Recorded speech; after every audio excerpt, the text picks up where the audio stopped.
Tantangan Pancasila sebagai ideologi negara pada saat ini dengan mengungkapkan salah satu contoh faktual baik secara internal maupun eksternal dan berikan upaya agar ideologi negara Indonesia tetap pada marwahnya. Pada era reformasi, Pancasila sebagai ideologi negara mengalami pasang surut dengan ditandai dengan beberapa hal, seperti enggannya para penyelenggara negara mewacanakan tentang Pancasila, bahkan berujung pada hilangnya Pancasila dari kurikulum nasional, meskipun pada akhirnya timbul kesadaran penyelenggara negara tentang pentingnya pendidikan Pancasila di perguruan tinggi. Salah satu contoh faktual tantangan Pancasila sebagai ideologi negara secara eksternal adalah masuknya berbagai ideologi asing dalam kehidupan berbangsa dan bernegara karena keterbukaan informasi. Dapat kita lihat LGBT yang sekarang pelakunya semakin terang-terangan. Hal ini disebabkan karena mereka merasa didukung oleh masyarakat. Seperti percintaan sesama jenis yang sekarang sudah banyak didukung oleh mereka menyimpang karena mereka terbawa oleh tontonan yang mereka tonton yang diproduksi oleh negara asing.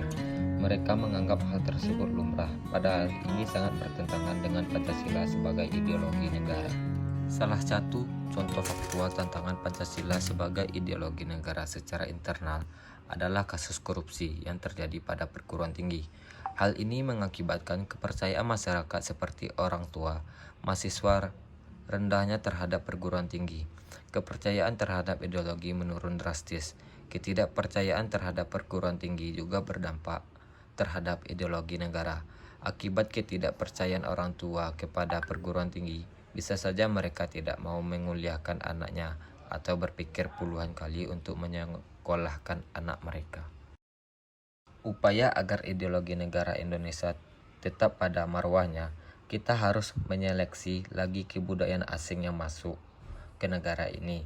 Kita tidak boleh melumrahkan hal yang bertentangan dengan Pancasila sebagai ideologi negara. Masyarakat harus bisa menyeleksi tontonan apa yang mereka tonton agar tidak terbawa arus jaringan. Beri mereka para pelaku LGBT panggung, karena ini akan membuat yang lainnya atau anak-anak menjadikan mereka itu contoh.